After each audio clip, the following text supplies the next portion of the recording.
دا هر چا چې سینه تنګه شوي که په هر مسئله تنګه شوي په هر مسئله که دنیوي مسئله او که دینی نو طریقې زده که الله یې ښیي دا بله وظیفه زه اکثر الحمدلله دې ملګرو ته وظیفې ښیم خو زه هغه وظیفې ښیم چې قرآن کې او یا نبوي دا مسلسل شویم وظیفه ده چې زه تاسو ته ښیم دا بله وظیفه واله یو سړی وایي سینه مې تنګ ده زړه مې تنګ شوی دی زړه مې مرۍ ته رارسېدلی ژوند خوند نه راکوي واوره وظیفه رباني وظیفه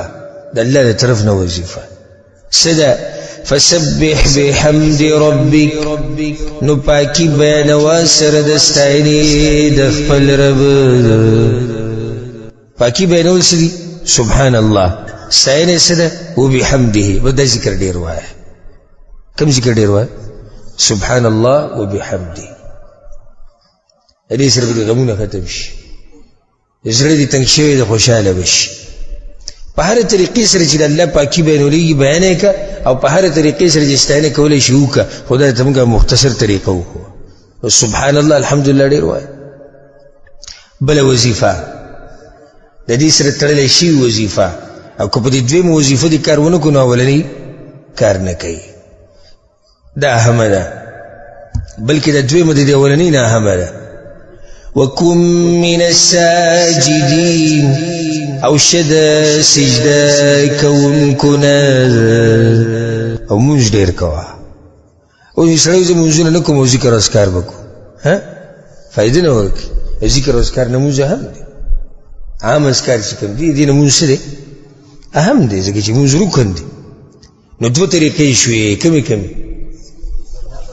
د الله پاکي بیانو سره د حمد او منځ له زور ورکه الله به د غمونو ټول ختم کړي پیغمبر صلی الله علیه وسلم به کله تنګ شو ګنه نو بلال ته به وایي ارحنا بها یا بلال بلال د بانګو اقامت وکړي چې منځ وکړو چې لږ د زړه په ارام شي نو منځ سره انسان ته سکون رسي زړه خوشحاله شي هو اعبد ربک او بندگی کوه د خپل رب دا بله وظیفه شو ټیټ بندگی به کوې د خپل رب اخوا دې خوا به نه کړي څنګه حتی یأتیک الیقین تر دې چې راشي تا ته مرګ پورې به د الله بندگی کوې دلته مرګ ته یقین وي ولې ځکه چې دا مرګ یقیني دی او داسې یقیني شی دی چې موږ سره به څوک اختلاف نه ساتي ګورې لکه دهریه د ټول غټ کافر دهریه دي او دهریه هم مني چې مرګ برازي حق دی یهود و نصارا هم مني هندواني هم مني سیکان شیعګان مشرکان قبر پرست مسلمانان سلفیان ټول یې مني نو ځکه ورته الله الیقین وي دا مسله مخکې بیان کړې ده صرف ورته اشاره کوم چې په دې کې رد دی په چا باندې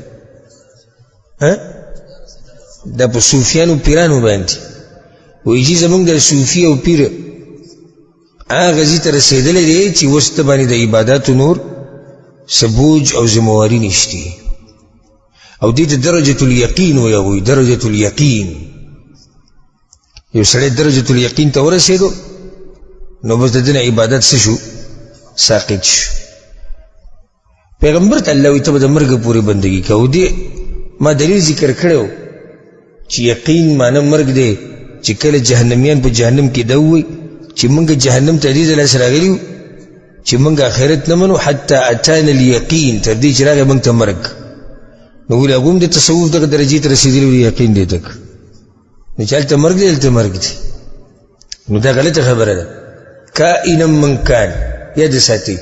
چې پیغمبر نه عبادت نه ساقطېږي نو بل څوک داسې دی چې د هغه نه به ساقط شي پیغمبر ته الله وایي د کوم وخته پورې بندګي کې قبر پورې مرګ پورې نو به بل څوک داسې دی چې هغه ته وویلی شي چې ته نور مه کوه داسې دوی خزعبلات دي او هسې ګډې وډې خبرې دي ټول اکثر دا بېدینه د پیران مریدان نه اکثر بېدینه او نشهیز بنګیان چرسیان یو مونځ نه کوي کریمه نه وایي هېڅ وله نه ورځي او دغه پرې دا ورکوي چې دا درجة الیقین ته رسېدلی دی وایي ابل چې ته یو ویډیو یو ملګري ما ته راولېږله په واټسپ باندې پنجاب کې یو پیر دی نو هغه قبر کنسته د دنه بګناست زه وکتلی وې دې چې دلته چیلې شي خبا قاعده سیمټي دیوالونه دنه توکړی دی او بیا به دنه هغه چې کوزيږي خلک جاړي او لاسونه ولا کولې او وخت ته کوشي او زر او چې څنګه کوشي ډایرک کیمرې خو ته لګېدلې کنه ډایرک که چې زه د اوس نه شروع کړ په عبادت او کدي شکل دې ولو کېدو کنه نو اکثر د مشران خزي وي ملائکه ته کړه کړه دا اسپیره شکل بچا پولیس ته ویلي دي مزیدار قصه ده پولیس ته شکایت کړې چې دې یو پیر چیلې شوی دی او دنه قبر کې ناست پولیسان راغلي دا ویډیو کیشتي باقاعده پولیسان راغلي دا ځای معلوم کړی دا ځای د هغې باندې حدودي چې مضبوط صدقه خو نه وړولي مزه خو ویله کړی چې بدي مضبوط سیمټ اړولې وې تر کولې پې اړولې هسې دې سراسري چې لږ خاوره پې اړولې لرګي مرګي پراته دي دلته ناست چې دې اوچت کړي دي چې څنګه اوچت کړي هغه بیا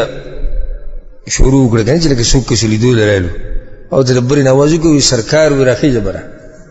اجده وکړو خو وردي راغلی دی دا د کوم ځای هغه چیلې میلې ټوله تس نه شوه زور مزه کوي او په دې ځایونو کې د هغوی چې د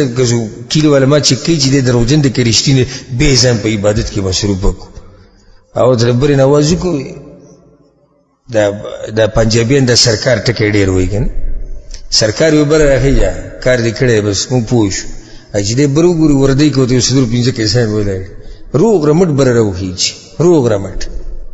نو دا ټول د دوی خزعبلات او دوکې دړاکې دي ټولې دوکې دړاکې دي الله دې دغه ګمراهیانو نه موږ لرې ساتي د دې سره د صورتو مې اختتام ته ورسېدو او د درس مې اختتام ته ورسېدو الله دې موږ ټول پوه کړي په قرآن او حدیث باندې هذا والله أعلم وصلى الله وسلم على نبينا محمد وعلى آله وصحبه أجمعين.